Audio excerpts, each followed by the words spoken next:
The human genome is made up of 23 pairs of chromosomes, the biological blueprints that make humans, well, human. But it turns out that some of our DNA, about 8%, are the remnants of ancient viruses that embedded themselves into our genetic code over the course of human evolution. These ancient viruses lie in sections of our DNA called transposable elements, or TEs, also known as jumping genes due to their ability to copy and paste themselves throughout the genome. TEs, which account for nearly half of our genetic material, were once waved off as junk DNA, sequences that appear to have no biological function. Now, a new study offers support for the hypothesis that these ancient viral remnants play a key role in the early stages of human development and may have been implicated in our evolution. By sequencing, an international team of researchers identified hidden patterns that could be crucial for gene regulation, the process of turning genes on and off. The findings were published July 18th in the journal Science Advances. Our genome was sequenced long ago, but the function of many of its parts remain unknown, study co-author Dr. Fumitaka Inoue, an associate professor in functional genomics at Kyoto University in Japan, said in a statement. Transposable elements are thought to play important roles in genome evolution, and their significance is expected to become clearer as research continues to advance.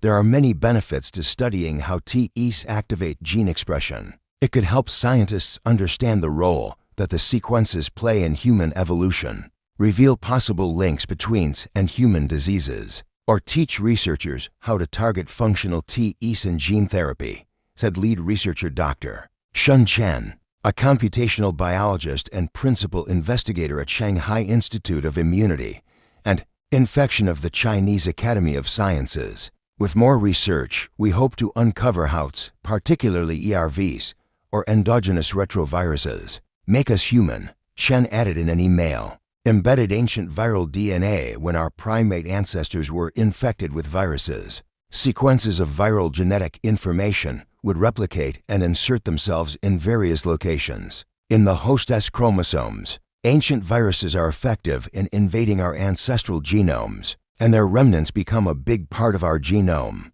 Our genome has developed numerous mechanisms to control these ancient viruses and to eliminate their potential detrimental effects, said Dr. Lin He, a molecular biologist and the Thomas and Stacy Siebel Distinguished Chair Professor in Stem Cell Research at the University of California, Berkeley, in an email. For the most part, these ancient viruses are inactive and are not a cause for concern. But in recent years, research has shown that some of the transposable elements may play important roles in human diseases. A July 2024 study explored the possibility of silencing certain TEs to make cancer treatment more effective. Over the course of evolution, some viruses are degenerated or eliminated. Some are largely repressed in expression in normal development and physiology, and some are domesticated to serve the human genome, said he, who was not involved with the new study. While perceived as solely harmful, some ancient viruses can become part of us, providing raw materials for genome innovation. But because of their repetitive nature, transposable elements are notoriously difficult to study and organize. While T sequences are categorized into families and subfamilies based on their function and similarity, many have been poorly documented and classified, which could significantly impact their evolutionary and functional analysis, Chen said. Ancient viral impact on human development and evolution.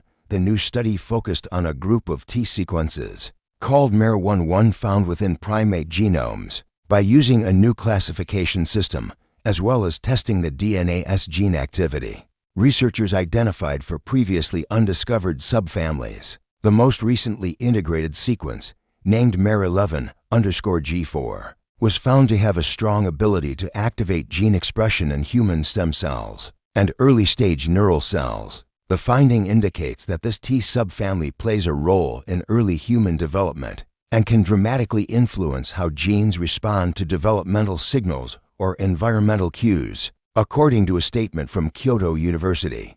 The research also suggests that virals had a part in shaping human evolution.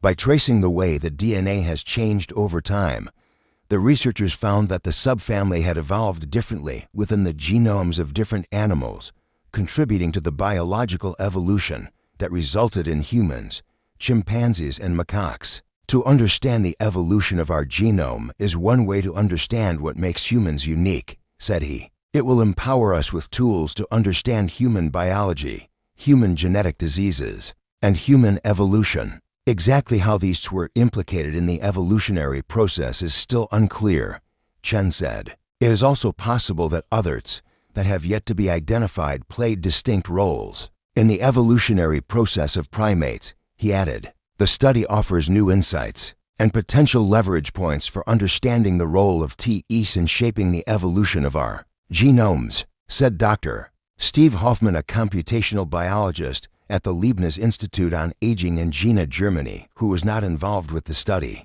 The research also underscores how much more there is to learn from a type of DNA once slandered as a molecular freeloader, he added in an email. Hoffman was the lead researcher of a scientific paper that first documented the nearly complete genome map of the Greenland shark, the longest living vertebrate in the world that can survive until about 400 years old. The shark's genome was made up of more than 70% jumping genes, while the human genome is composed of less than 50%. While primate genomes are different from that of a shark, the study provides further evidence for the potential impact of on genome regulation and is a message with relevance for all genome researchers, Hoffman said. By investigating how genomes have evolved, researchers can determine which DNA sequences have remained the same, which have been lost in time, and which have emerged most recently. Taking these sequences into account is often critical to understanding e.g., why humans develop diseases that certain animals don't, Hoffman said. Ultimately, a deeper understanding of genome regulation can aid in the discovery of novel therapies and interventions. Inoue and his colleagues are now looking closely at how TEs regulate gene expression and how they might be involved in human disease. The team is also interested in how non-viral TEs contribute to the differences between humans and other apes. We want to know what happened in the genome after these elements integrated, Inoue said in an email. And we also want to identify new types of transposable elements. Understanding what makes us us is a huge undertaking. And by uncovering the roles of ancient viruses in our makeup, we can start to appreciate just how complex our DNA really is. A lot of people consider viruses bad guys, said Hoffman. But viruses are a driving force of genome evolution. They are creative, not destructive. Life would look very different without them. Inoue echoed those sentiments. I think viruses are very interesting because they are living things, but they are very simple. There are many things we can learn from them, he said. Not only viruses that infect us, but also viruses that live inside our genome. Thank you for watching this episode. We've made thousands of educational videos over the years, and we've been able to offer them for free because of our patrons. So to all of our patrons, thank you for what you do to make this happen. If you're not a patron, but you want to learn more about what that means, you can go to our support page